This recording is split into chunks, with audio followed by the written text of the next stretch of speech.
So yeah, the first reason I'm not buying the new iPad is because I'm broke.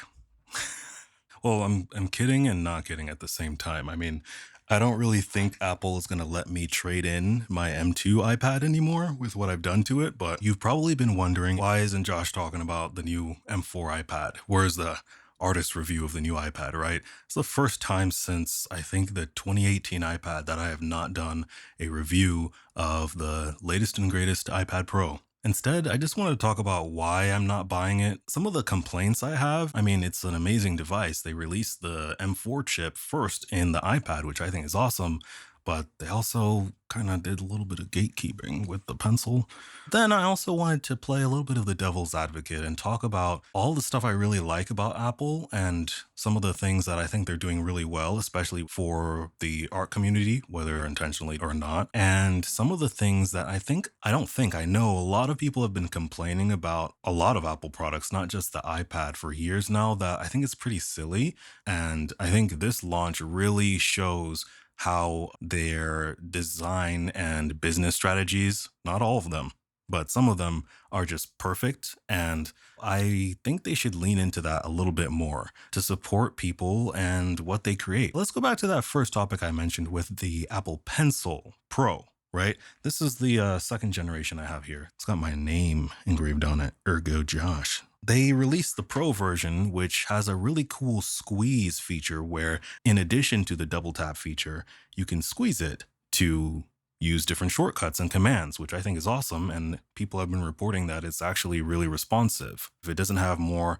pressure sensitivity levels like we see with display and graphics tablets, it's the same technology, it's the same functionality.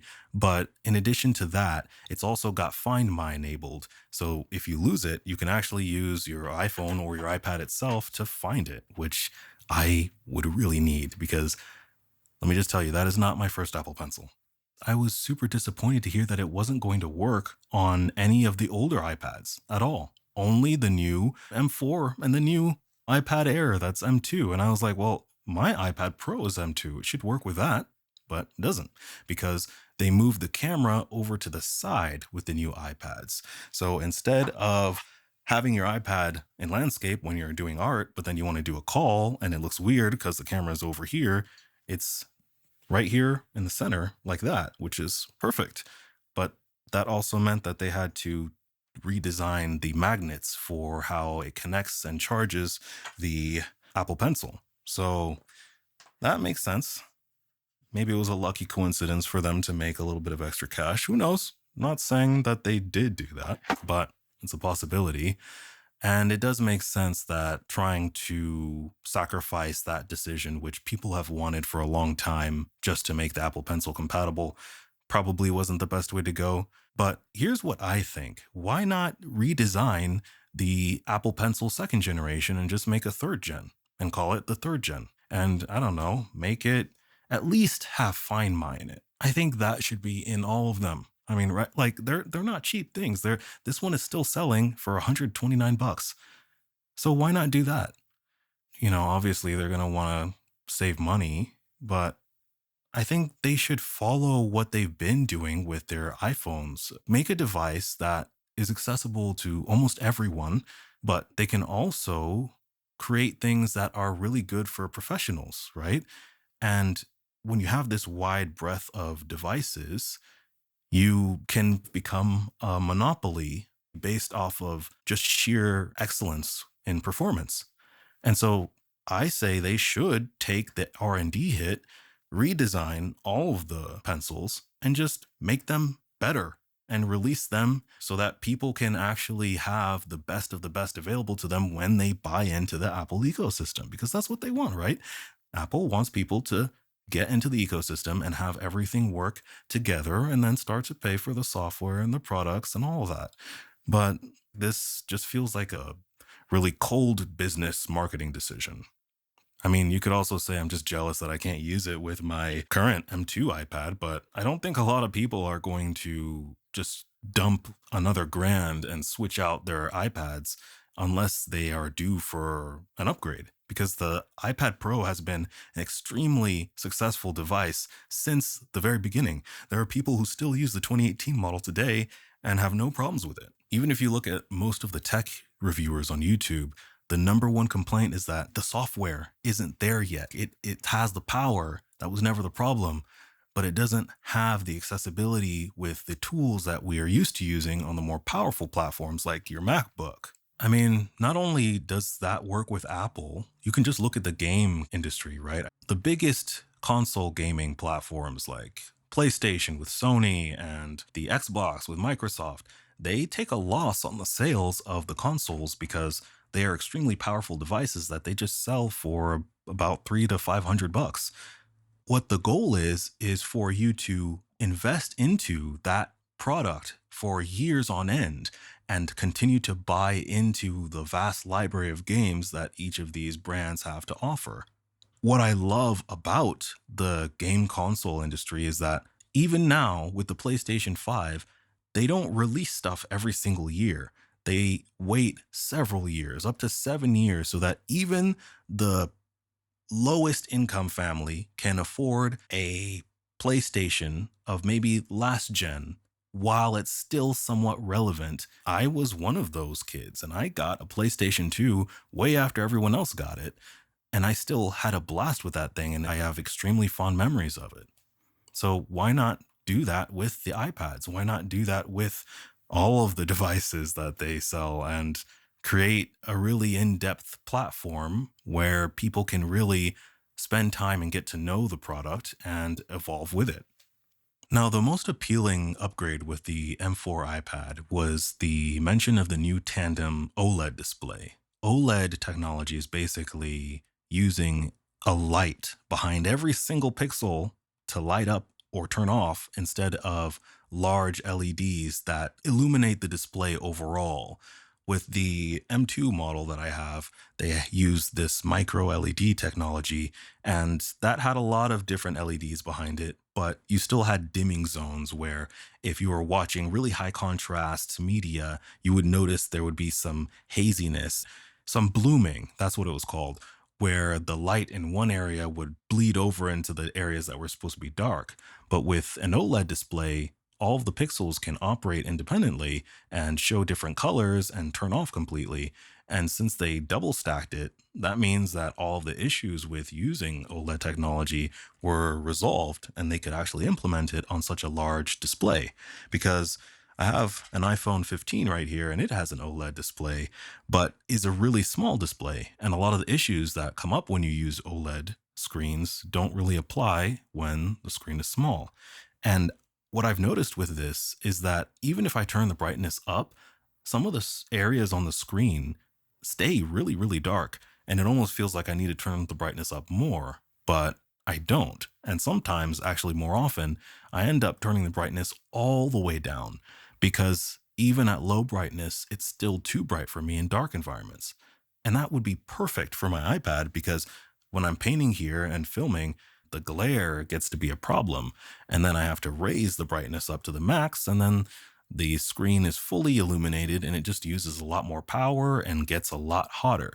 I actually did an experiment using one of my Anchor little power station things, and I noticed that if I raise the brightness back and forth from 0 to 100, the power draw from my iPad Pro would go up and down by over 10 watts.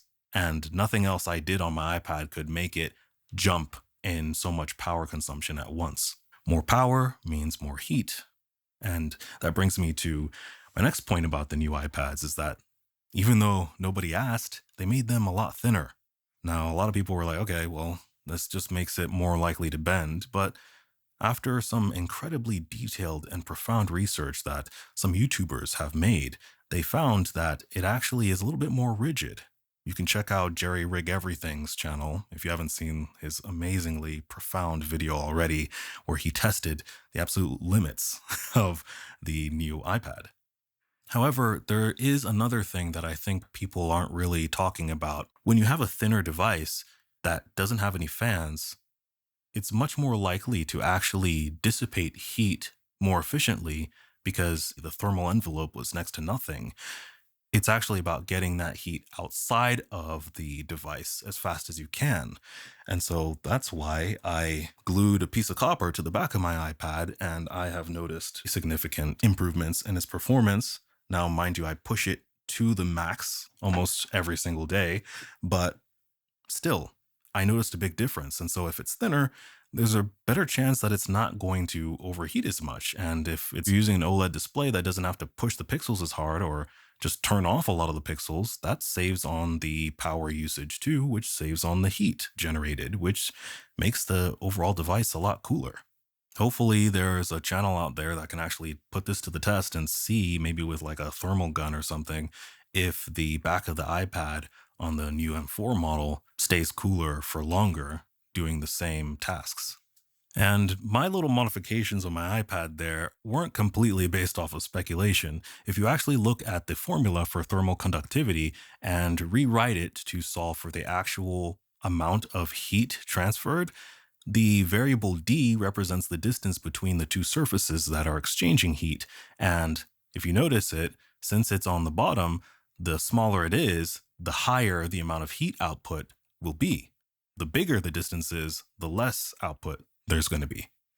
Touching on the M2 iPad Air, I am really happy with their decision to bring that up to the Pro level because I think that a lot of people wanted to be able to use the iPad as a professional illustration device, but they couldn't justify the price of jumping to the Pro.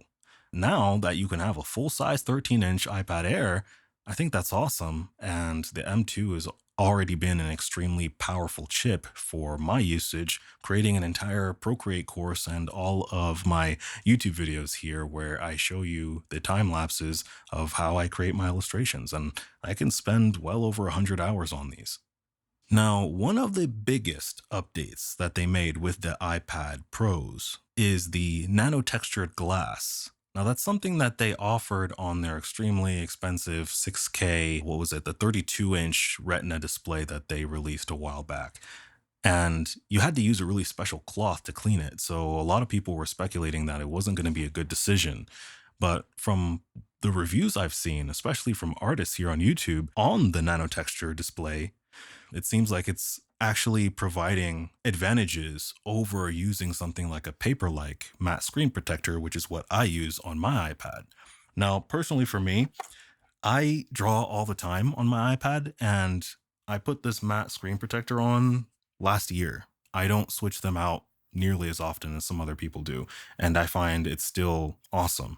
But this whole idea of using a matte screen protector to change the feel of how it feels to draw and paint on your iPad is a very personal decision. So I highly recommend that if you are ever considering purchasing it, that you go check it out at the mall or, at an Apple store, because the nano-texture display is really only worth getting if you're getting the highest end models, which are extremely expensive. I don't even know if they're actually available on those sub 1 terabyte models of the iPad Pro.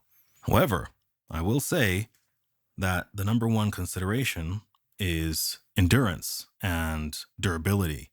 Just like I said, I still enjoy using my Paperlike screen protector, and it's been several months since I last put it on. With the nano-texture display, you can't take that off. Even though it looks better than a matte screen protector and it feels better to a lot of people, I don't know how it's going to hold up over time.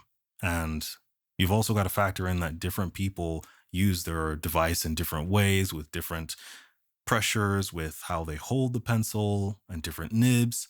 So I'm really interested to see what a lot of artists will have to say about the nano-texture version 3, 6 months down the line, a year down the line, right? Because I think for me at least, if I wasn't a YouTuber, I would still keep it for 2 years solid because they're extremely powerful and resilient. Now, although Apple has a lot of really questionable attitudes towards sustainability with how they ship their accessories like the power brick, but then they ship really outdated and weird ones with these devices, there is something that they do pretty well, which is the fact that they design products that are extremely effective and efficient at what they do, and they don't make unnecessary design changes. And I find it kind of silly, honestly, that a lot of people are like, huh, wow, it looks the same as last year. Oh, wow, no innovation, no creativity here. Well, that's the point. Why would you constantly make unnecessary changes to a device when it doesn't really need it? I would rather use a device that's been perfected for over a decade than just something new for the hell of it. If I wanted to do that, I would get a way cheaper device that I could save money with since I'm replacing it all the time. And the even bigger reason is that when you have a device that's consistent, it allows for third parties to be able to invest a lot of time and effort and take a lot of care in designing accessories that are extremely beneficial to us, especially as artists. So, app developers like Procreate can employ a whole team in Australia and ship them around the world for all these events just because of the app that they made that only runs on iPads. They can do that and support several families with it, clearly. They even supported me and invited me to the event where they released the new Procreate Dreams app. If you look at Paperlike, they're based in Germany, or at least last I heard, and they have perfected the artist focused matte screen protector. And they're doing well. They're paying people payroll, right? Sketchboard Pro and others like the dartboard and the Sketchslate. They've developed really awesome easels for us to be able to use as artists so that we can get a lot more out of the iPad's relatively small display. If they change the shape every single year, then it wouldn't be worth it for them to create these high-end accessories for us to invest in and improve our artwork with. Big corporations and companies aside, individuals benefit from this too. Artists like myself can make skins for iPhones and iPads and reliably get sales because they're going to work for multiple devices. And there's a lot of people with the same device, right? If you make a skin for the newest flashy OnePlus phone, you're not going to have that big of a pool for people to buy your skin from. I myself make videos here on YouTube with tutorials that are based in Procreate, and I have my own Procreate course and a living through these things. I wouldn't be able to do that if Procreate didn't exist. So you can see how this kind of trickles down, as much as I don't like that term. Another art YouTuber here, BJ Dell, he has designed and released an incredibly unique Apple Pencil grip with all kinds of cool features that now with the new Apple Pencil Pro, he's confirmed that all of those features still work with the new version.